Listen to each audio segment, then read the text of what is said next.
We are pleased to be joined by a friendly face. AubreyHill has come back home to Carroll City, as you can tell right on his shirt, as the head coach of the Carroll City Chiefs at his alma mater. So we brought him over here, and I told him he's in the neighborhood, so he's got to come by. And first of all, congratulations and welcome. Thank you very much, Josh. Glad to be on board. So you're a head coach. Yes. And you're a head coach at high school, and you're a head coach at your alma mater.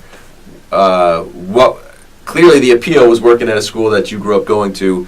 What's it like? Why'd you want to get back into the game at this level, and what's it like to be the head coach, even though it's only been a short time? What's it like to be at the place where you went as a kid? Well, first, Carroll City, I'm homegrown, a sense of pride of the community. I love the school. I know a lot of the faculty, and a lot of the parents right now of the kids I actually went to school with.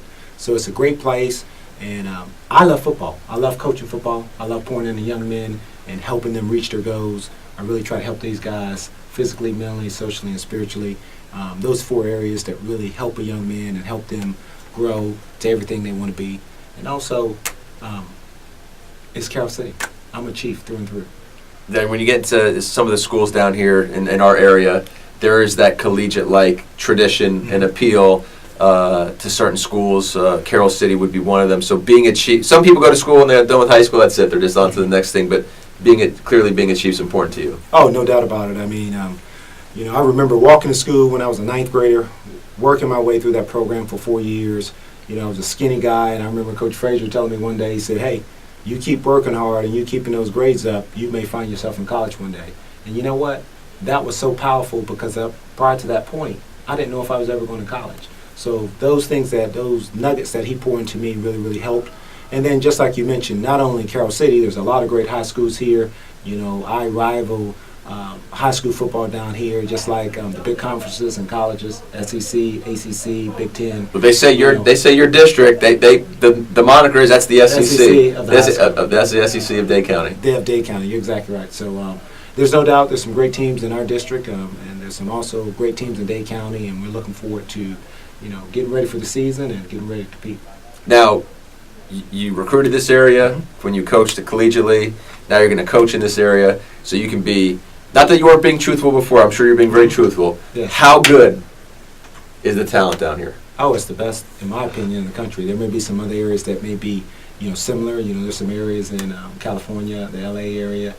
There's good football everywhere. Like when you're in a coaches meeting at Gainesville, is it on record, publicly documented when you guys are talking as coaches that this is where it's at? Oh, ain't no doubt about it. I mean, South Florida, we're going to recruit it hard. I mean, we're going to always recruit Dade, Broward, and West Palm Beach. There's a lot of good football all over the state, but we have to make sure we have a presence and have an emphasis on South Florida. So we try to find the best. Obviously all the skill positions are down here, but they're great offensive linemen, defensive linemen, because they're athletic, and there's just a lot of great players in the South Florida area. And you're familiar with it. I mean, this was your backyard when you were at Miami. No you doubt. were the recruiting coordinator Yes, at Miami. exactly. You recruited down here when you were Exactly. at Florida. I don't know if you're at Duke. Did you recruit down here also? Yes, I did, but there was a little different dynamics with the grades. But I did recruit down here as well. So You can find those kids down here. Oh, there's some really good schools down here with grades. It's just actually when you are in an academic school, you now have to go nationally as opposed to just a local area. What being a head coach, that's a whole different dynamic than being a position coach. Mm-hmm. Who have you pulled from? Who will you pull from as you start this next step moving forward? Well, that's great. I have a lot of great mentors. I'm first starting with Coach Frazier, and then also with Coach Harold Barnwell, who's going to be our ID. And then there's a lot of head coaches that I will lean on and reach out to in the area, and that I've known over the years, that I've actually come to their school recruiting. So, I'm first going to start right in my own backyard with those two great coaches, and then we'll go from there. What about coming from the collegiate level to the high school level? What can you kind of pick and choose? What can you kind of take from what you've learned on that professional circuit and bring it down to Carroll City to help? I guess Carroll City, not necessarily evolve, but to grow. Okay. Well, in college, we're going to do the same thing at Carroll City. So everything that I learned from practice plans and making sure guys are accountable going to school, making sure we give them the best opportunity with the strength and conditioning program, making sure we communicate very well with the kids and also the parents.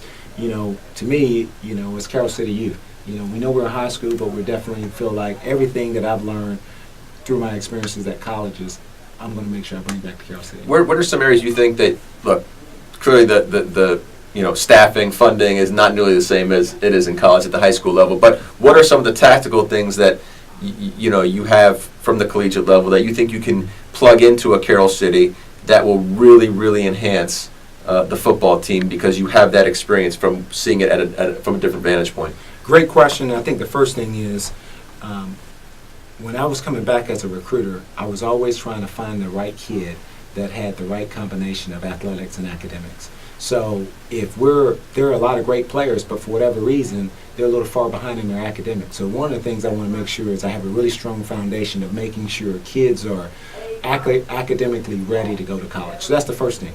We know we already have the athletes here in Dade County, so if we get that piece taken care of, we'll be heading in the right direction. I tell you what, like you mentioned, colleges have a lot of funding, they have a lot of money, but one thing about high school, you have parents' involvement, the sense of the community, the pride. That's one thing that you always don't have day to day in colleges. So I'm really, really excited. We had a parent player meeting, and I tell you what, the support was there. I could see it right there. The excitement was in the air. So I'm really, really excited about this community. I'm really, really excited about these kids. And I think even though we may not have the funding, we can get it done if we do it together. What academics? You mentioned that now a couple of times here. Yes. So academics are important to you.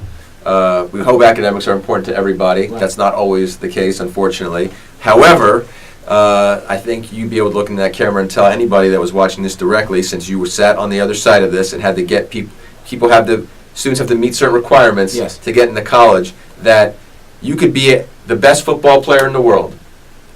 You will not play college football if you don't meet certain requirements, and that's black and white, plain and simple, end of story. That's right. There's no gray in that. Just like you mentioned, academics is where it starts. It's actually going to catapult you to where you want to go for these young men. And I can say for myself, I got 2 degrees at the University of Florida, my undergrad and my master's degree, and it all started with me being able to have some success first at Carroll City.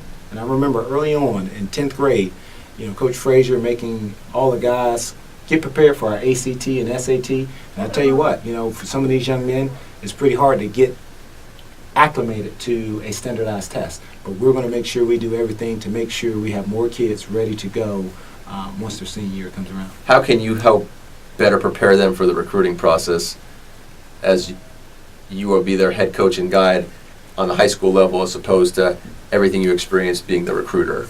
Well, I think the first thing, they already know that I have experience. The first thing I can do is I can make sure that every college coach comes out there, I can reinforce what I'm already saying.